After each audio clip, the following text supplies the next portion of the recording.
What's up, YouTube? This is my first ever video, and I'm trying to start something new this year. I'm not a big content person, but we'll try. And today for this video, we're gonna be ranking 12 popular fried chicken chains from worst to best. This is coming from a food critic herself, so this is her order. And I'm just gonna react to the list that she decided to do. If your list made the cut, if your favorite chicken spot made the cut, you're in. But if it didn't, my fault. It's not my opinion. This is hers. As you can see, let's get straight into the video. Coming up, number 12 on the list. Number 12 on the list. It's KFC.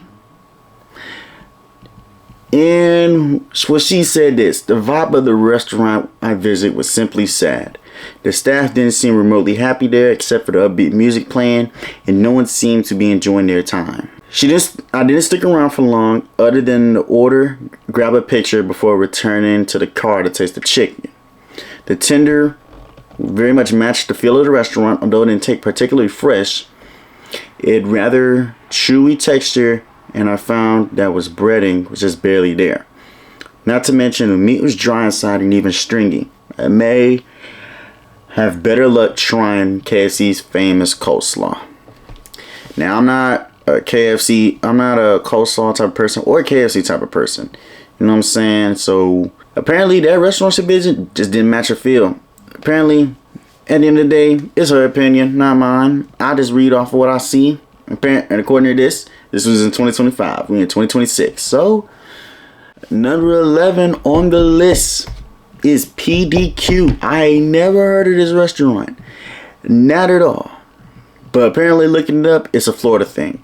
So, this lady is from Florida, so she went to Florida spots herself. She admit that this was the feel of the restaurant, as well as the quality of the chicken spot didn't hit where it needed to be.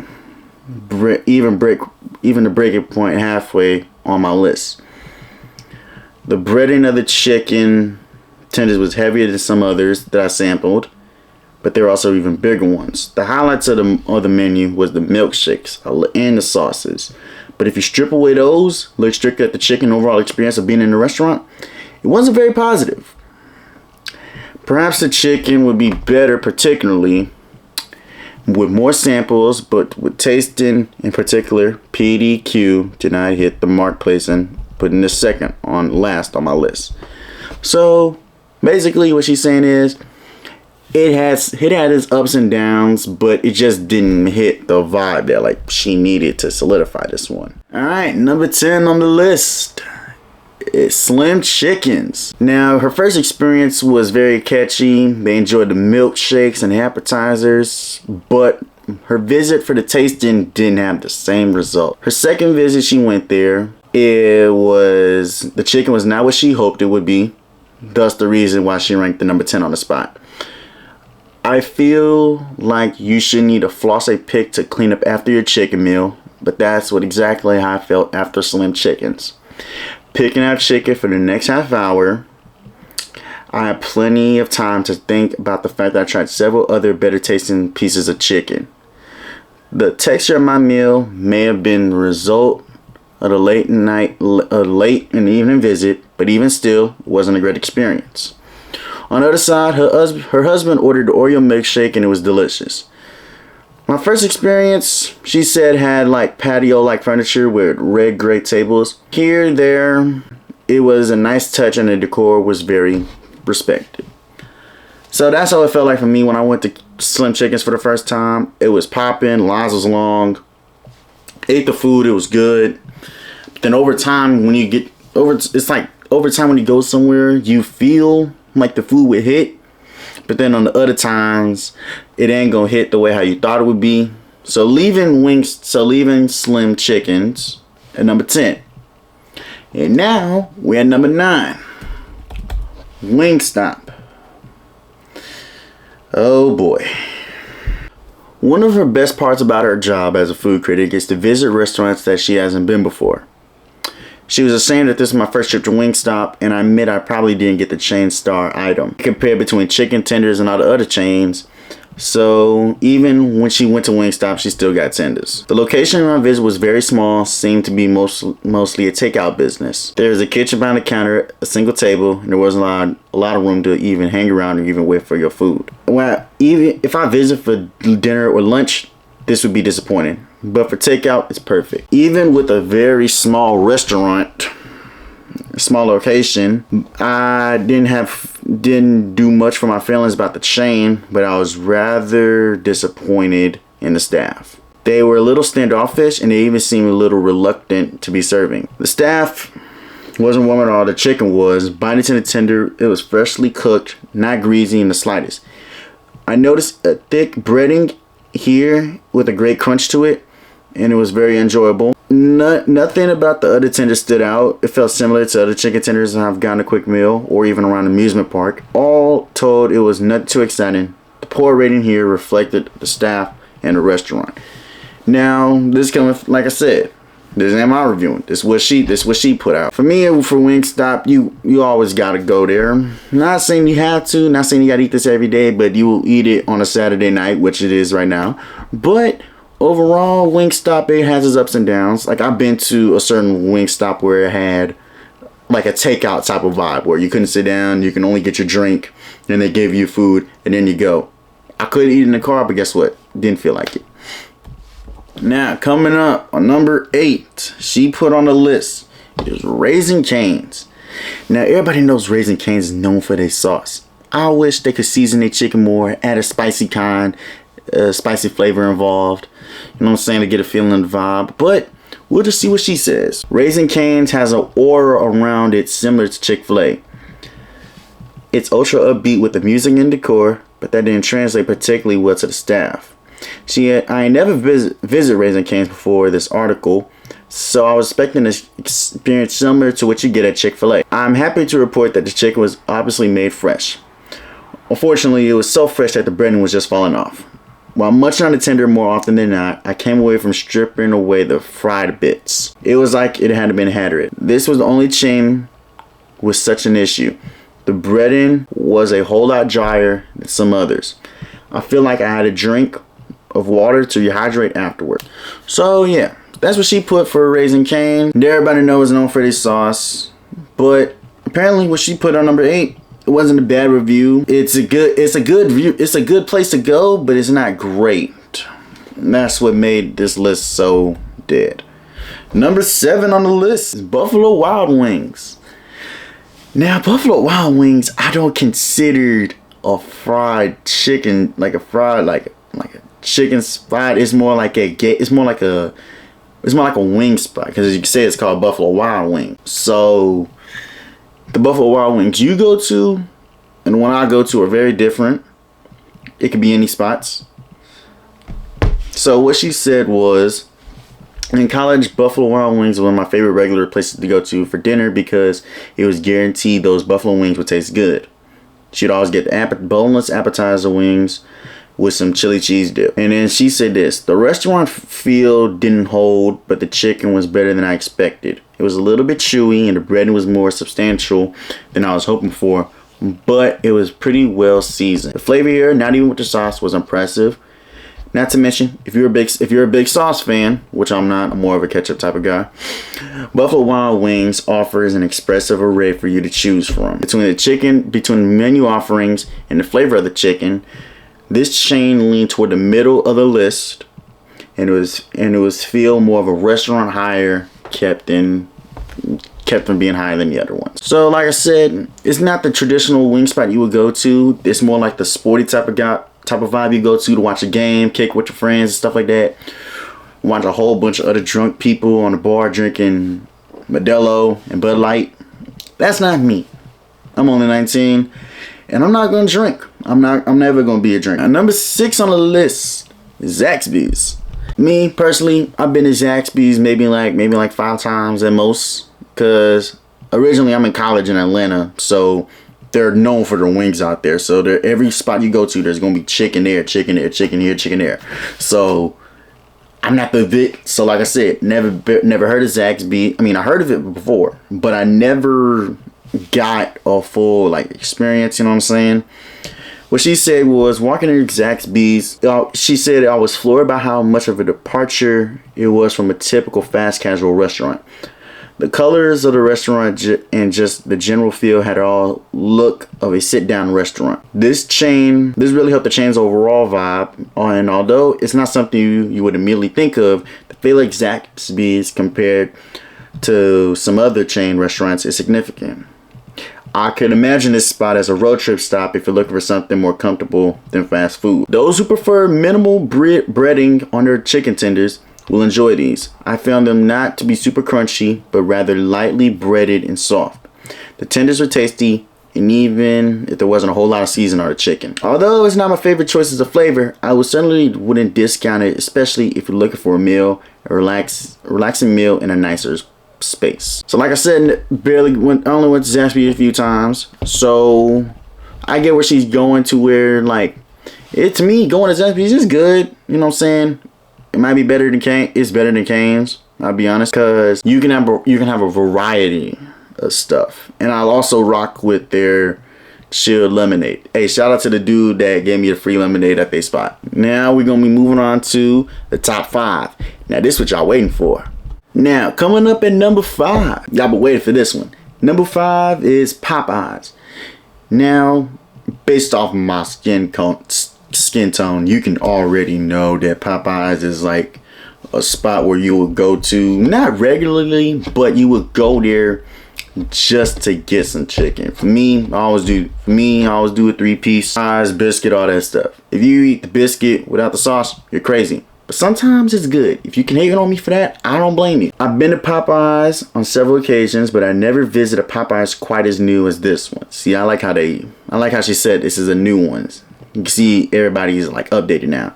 Everything was very crisp, but it still had the southern classic fried chicken feel to it. And I also had the feel of a fast food restaurant where all the action happened in one big communal space. It wasn't necessarily bad, but the fact it was new definitely helped. See, if she went to the one in the hood, oh, she would have brought this load, would have been dead. But everybody know, if you go to a specific food spot in the hood, it's gonna be certified as the food is gonna be great. If you go to a new one, it's not gonna have that same feeling. So let me know, is a hood spot better than a casual spot in the suburbs? Let me know. As you can see, she says Popeye's chicken was rather unique from the others because it had an ultra crispy, nearly fried cornflake texture to it. I found that the tenders were a little bit more on the skinny side, but I was impressed at how flaky and yet not greasy they were. I found that the breading was a little on the dry side, so a drink is absolutely necessary. It was a nice touch to even order a simple order fried chicken tenders. Comes with a biscuit, even if it wasn't most delicious of biscuits. True. Popeyes is a solid contender, one of the best chicken chains out there, and with some slight improvements to the space, it would definitely rank higher. Now, as you can see, it could be, but like I said, the biscuit, unless you eat it like straight off the rip, you're weird. Sometimes I like to do that. So y'all can be like, oh wow, that's weird for him. But no, sometimes the best spot is in the hood. This is a suburb type of vibe. See, the difference between the hood vibe and the suburb vibe is when the hood, the workers are rude. They all know what's going on. Boom, you get your food done. It's fresh, it's hot. In the suburbs, they try to do it too well. They try to make it look good. We ain't looking for good. We looking for taste. And that's how we move on. And now, as we see coming up for the rest of the rank. At number four, we got Chick-fil-A. It's more like a simple vibe. You know what I'm saying? I don't see it like as like in the hood type of thing. It's more of like a nice way. You know what I'm saying? She said this. Of all the chicken restaurants I visited, Chick-fil-A was by far the busiest, which is true. So busy, in fact, both the drive-through lanes were completely full, and so was nearly every parking spot. My wait to order was longer than others in other chains. It's the most understandable, of course, and also has one of the best fast food chicken sandwiches. That is also true. Along the whole time, I couldn't help but to wonder if it was worth it. And while hardly say that Chick-fil-A is the best chain out there, in my experience, it's good, if a little bit overhyped. As I've come to expect from Chick-fil-A, the staff and the environment were immaculate, the vibes were here and good, and overall positive experience. The food wasn't quite as good as the atmosphere, so my complaints were like still minimal. Like Zaxby's, there's a very little crisp in the bread and the chicken tender from Chick-fil-A, and the breading was just less substantial overall. That's why that said, I was impressed by how moist the chicken was. You bite it down very little and it's resistant, but oddly, the chicken is not juicy. It was just soft. Chick-fil-A ranks higher overall because I always enjoy the atmosphere. I found it pretty consistent. Granted, if chicken tenders were better and a little more juicier, there's a good chance it would be higher on the list. Now, like I said, some Chick-fil-A spots are good, but you gotta go to a specific one too. Cause where I go to college, there's one downtown, and that is packed every day except Sundays, cause they invite their identity to the Lord. Always keep God in you. Keep that in mind. So I always say that Chick-fil-A is always a good spot. I wouldn't say it's a spot that everybody would say they would go to there if you had one choice to pick from for the rest of your life, which is understandable. There could be other spots better than Chick-fil-A. It could be anywhere. Don't take my word from it. Take from other people. And now we getting into number 3. Number 3, y'all ready for this one? It is Bojangles. Never had that before. I think they serve these in Texas. I don't know if they serve them in Georgia or not, but we'll just see how she ranks this. Bojangles was another restaurant I'd never been to before. Prepping this piece, and I must say, I was pleasantly surprised. The interaction I had with the staff, it felt like it was trying to be Chick-fil-A, but more with a southern charm. We got those. I'm from Texas. We always got a charm in ourselves. Like Popeyes, my tenders come with biscuit, but this was much better than Popeyes. Everybody knows that. It felt more homemade and was definitely plumper with plenty of butter flavor. The Bojangles sauce is honey horseradish, which is super unique and is very good with its chicken. The texture was crispy without going overboard. I also found the seasoning, a juiciness of the chicken to be impressive. I have no real complaints with Bojangles. Simply that the top 2 spots were exceptional. See, I never been to Bojangles before, but according to this review, when I ever decide to do go there, let's see how it goes. And let's move on to number 2 is Huey Magoo. Like I said, never heard of this spot. Never heard of this place before. All your Florida people out there, you know if Bojangles is good, and if Huey Magoo is good, because I've never been there. And what she says is this: flavored lemonade is one of my vices. On the day I visited Huey Magoo's, it was serving apple cider lemonade, and I absolutely couldn't resist. The atmosphere was very upbeat, and while comfortable, the decor is not quite as impressive as Zaxby's, but they're definitely more cozy than some other chains. Most of the time, they serve meals rather than a la carte chicken tenders. So although my order came in 2 large styrofoam container, the chicken was excellent. It was ultra juicy and well seasoned, but I can't imagine some customers feeling that it was a little too salty. The chain calls itself the filet mignon of chicken. Yeah, right. And with how tender it was, I can say that this felt accurate. Even though this didn't deserve my top spot, it doesn't mean I don't love it. This is a place to go if you're looking for excellent basic chicken tender. It simply wasn't the first place due to the fact that it was falling in line with a great product like Huey Magoo's did. So overall, she's saying it was a good spot. This is number 2 on the list. So now we finally get to number 1. And I know y'all waited for this one. And number 1 is Chicken Guy. Like I said, never heard of this spot. So they say this. She said Guy Fieri's chicken spot applied to Chicken Guy was my top pick of chicken chains. Her closest one was located on Walt Disney World and in the dining district of Disney Springs. If you're looking for a quick bite, Chicken Guy is an excellent choice. Chicken Guy's tenders were very different from a typical chicken tender or finger. The breading was not super thick or overly crispy, rather than its coating of spices and breadcrumbs. In this way, it is so exceptionally flavored that it's not hard to fall in love with. Simply put, the chicken feels special. When she picked up an order for chicken tenders, as soon as she opened the bag, she can remember how absolutely huge the tenders were. They seem to be pounded out, so they're a little bit flatter, but it doesn't compromise the flavor or juiciness. Instead, it offers more space for the breading to the coat for a consistent bite throughout. So overall, it seemed like Chicken Bite takes number one in the list. So overall, what I summed up, KFC is dead last. Chicken Guy's number one on the list. Wingstop is controversial. Popeyes is good. It's number 5 on the list, so we straight. So this is a must try if you hadn't had already. And more importantly, if you're in Florida, get with them. And that wraps up today's video, man. I just want to thank y'all for watching the first ever video I did. Comment below, what's your favorite chicken spot? If you enjoyed the video, like the video. If you want to keep seeing me more, hit the subscribe button. And also, turn on post notifications so y'all can see this when it first drops. I'm trying to be more consistent this so far. So as you can see, this is the first video I ever did. Let me know if I did good. And at the end of the day, keep God in you. Proverbs 22 verse 4 says this: by the humility and the fear of the Lord are honor, riches, and life. Thank you for watching. See y'all boys next time.